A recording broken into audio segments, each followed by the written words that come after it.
नमस्कार प्यारे बच्चों, स्वागत है बेटा आपका आपके अपने YouTube चैनल अरविंद बिडलान में। तो प्यारे बच्चों, जैसे कि आज आप लोग देख पा रहे हैं आज का जो हमारा वर्कशीट नंबर है वो 38 है, 38वां वर्कशीट है ये, और कक्षा 7वीं की वर्कशीट आई है। विषय सामाजिक विज्ञान है और वर्कशीट का जो टॉपिक है ईश्वर से अनुराग है। यहाँ पर डेट आप देख पा रहे हैं 22/12/2021 की डेट है, और ये वर्कशीट आपको शिक्षा निदेशालय राष्ट्रीय राजधानी क्षेत्र दिल्ली से भेजी गई है। ठीक है प्यारे बच्चों, तो एक चीज़ आपको कहना चाहूँगा बेटा, वीडियो शुरू करने से पहले जो बच्चे चैनल से नए जुड़े हैं चैनल को सब्सक्राइब कीजिए, और वीडियो पसंद आए तो उसको लाइक कीजिए, और अपने कमेंट ज़रूर कीजिए कि वीडियो आपको कैसी लगी। ठीक है प्यारे बच्चों, चलिए शुरू करते हैं वर्कशीट को। तो देखिए, जैसे कि मैंने आपको बताया कि वर्कशीट का टॉपिक ईश्वर से अनुराग है। ठीक है, तो इस वर्कशीट में क्या बताया गया है? इस वर्कशीट में बताया गया है, जैसे प्यारे बच्चों, कार्यपत्रक में हमने भक्ति आंदोलन के कुछ संत कवियों जैसे तुलसीदास, सूरदास, रविदास, दादू दयाल, मीरा के बारे में जाना। आइए आज हम शंकर देव और कबीर के बारे में जानें। ठीक है, तो आज की जो वर्कशीट का जो मेन टॉपिक है वो किससे जुड़ा है? वो शंकर देव से जुड़ा है। तो यहाँ पर जो फोटो आप देख पा रहे हैं ये भक्ति आंदोलन के संत शंकर देव की है। ठीक है, तो इनका भक्ति आंदोलन में बहुत महत्वपूर्ण योगदान था, और इन्होंने भक्ति आंदोलन से लोगों में जागरूकता फैलाई। ठीक है प्यारे बच्चों, तो चलिए शुरू करते हैं। इनके बारे में कुछ बातें हैं जो वर्कशीट में बताई गई है, जैसे स्थान और समय, आसाम 15वीं शताब्दी के आसपास।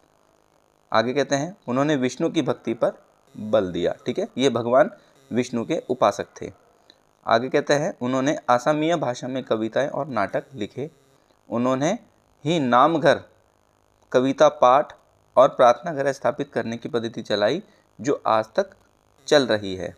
आगे बोलते हैं शंकर देव की भक्ति का सार एक शरण, नाम, धर्म, यानी एक सर्वोच्च सत्ता के प्रति समर्पण के नाम से जाना गया।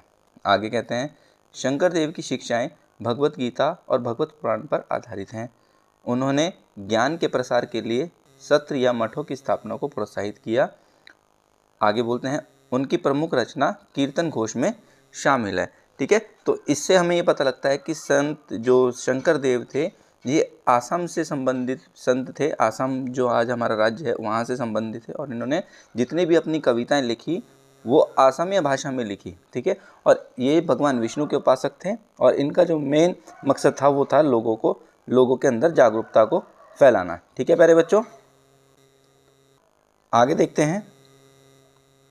आगे जो बताया गया है यहाँ पर आप एक फ़ोटो और देख पा रहे हैं बेटा, तो ये जो है ये भी एक संत थे, इनका नाम कबीर है। ठीक है, और कबीर जो है ये दिल्ली के सुल्तान हुआ करते थे, सिकंदर लोदी और इब्राहिम लोदी। ठीक है, कबीर जो है ये उनके समकालीन हुआ करते थे। ठीक है, तो कबीर भी जो है भक्ति आंदोलन से जुड़े हुए संत थे, तो इनके बारे में भी जानते हैं। देखिए यहाँ लिखा हुआ है स्थान और समय बनारस। ठीक है, 15वीं और 16वीं शताब्दी के आसपास। उनकी सखियों और पदों का विशाल संग्रह है जिससे उनके विचारों की जानकारी मिलती है। आगे बोलते हैं कबीर के कुछ भजन तथा सखियाँ गुरु ग्रंथ साहिब पंचवाणी बीजक में संग्रहित एवं सुरक्षित है। तो कबीर के जो भजन है, जो उनकी बातें हैं, वो कहाँ पर? वो गुरु ग्रंथ साहिब में हमें मिल जाएगी, पंचवाणी में मिल जाएगी और बीजक में मिल जाएगी। ठीक है, आगे बोलते हैं उनके काव्य की भाषा बोलचाल की हिंदी थी जो आम आदमियों द्वारा आसानी से समझी जा सकती थी। आगे बताया गया है उन्होंने कभी कभी रहस्यमय भाषा का भी प्रयोग किया जिससे समझना थोड़ा कठिन होता है। नेक्स्ट, आगे कहता है कबीर के उपदेश प्रमुख धार्मिक परंपराओं की पूर्ण एवं प्रचंड अस्वीकृति पर आधारित थे। आगे उनके उपदेशों में विभिन्न धर्मों की आडंबरपूर्ण पूजा के सभी रूपों का मजाक उड़ाया गया है। इसका मतलब ये है कि कबीर जो है वो आडंबरपूर्ण पूजा, मतलब जो ये धार्मिक अनुष्ठान होते थे, जो ये क्या कहते हैं यज्ञ होते थे, इनको जो है आडंबर मानते थे, इनका मतलब दिखावा बोलते थे, और इस चीज़ में कबीर यकीन नहीं रखते थे। ठीक है, आगे कहते हैं कबीर निराकार परमेश्वर में विश्वास रखते थे। कबीर जो है वो निराकार परमेश्वर में, भगवान में जो है वो विश्वास रखते थे। ठीक है, इनका ये मानना था कि भगवान का कोई जो है आकार नहीं है, भगवान क्या है, भगवान निराकार है, वो कण कण में मौजूद है। ठीक है, इनका ये मानना था। आगे कहते हैं उन्होंने यह उपदेश दिया कि भक्ति के माध्यम से ही मोक्ष यानी मुक्ति प्राप्त हो सकती है। तो उन्होंने भक्ति के माध्यम से जो है भगवान को पाना, या बोल सकते हैं कि भक्ति के माध्यम से ही मोक्ष प्राप्त करने को बताया। आगे बोलते हैं हिंदू एवं मुस्लिम दोनों लोग उनके अनुयायी थे। तो कबीर जो थे इनके अनुयायी हिंदू और मुस्लिम दोनों पंथ के लोग जो हैं इनको मानते थे। ठीक है बच्चों, आगे देखिए, आगे कुछ कहा जाए, इसमें बताया गया है भक्ति संतों का एक महत्वपूर्ण योगदान जो था संगीत के विकास में भी था। तो भक्ति जो संत थे इन्होंने संगीत के माध्यम से भगवान की पूजा की और भगवान के गीतों को गाया। ठीक है, बंगाल के जयदेव ने संस्कृत में गीत गोविंद की रचना की, जिसमें हर एक गीत एक विशेष राग और ताल में रचित है। संगीत पर इन संतों का महत्वपूर्ण प्रभाव था। भजन कीर्तन आदि का प्रयोग होता था।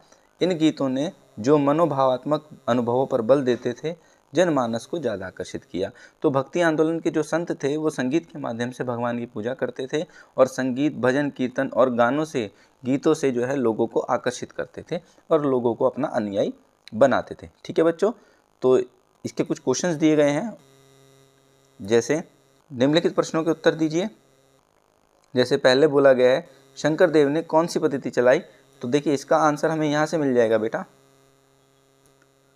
यहाँ से, ये इसका आंसर है यहाँ से यहाँ तक। तो ये है हमारा उत्तर नंबर 1। ठीक है, उत्तर नंबर ये हमारा है फर्स्ट।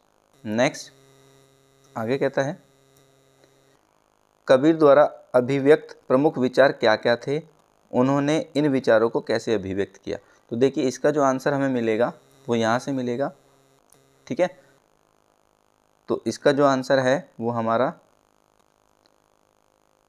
फर्स्ट पॉइंट हमारा ये हो जाएगा, फर्स्ट पॉइंट हमारा ये हो गया, इसके बाद सेकंड पॉइंट हमारा ये हो गया और थर्ड पॉइंट हमारा ये हो गया। तो ये 3 पॉइंट जो हैं ये आपके हो जाएंगे उत्तर नंबर 2 में। ठीक है, ये हमारे दूसरे के पॉइंट्स हैं, दूसरे के आंसर के पॉइंट हैं। ठीक है बच्चों, नेक्स्ट आगे बोलता है क्वेश्चन नंबर 3 में गीत गोविंद की रचना किसने की। तो इसका जो आंसर है गीत गोविंद की रचना की, ये इसका आंसर है जयदेव, जयदेव। ठीक है, जयदेव ने किस भाषा में, संस्कृत भाषा में गीत गोविंद की रचना की। ठीक है प्यारे बच्चों, और जयदेव कहाँ से थे, ये बंगाल से थे।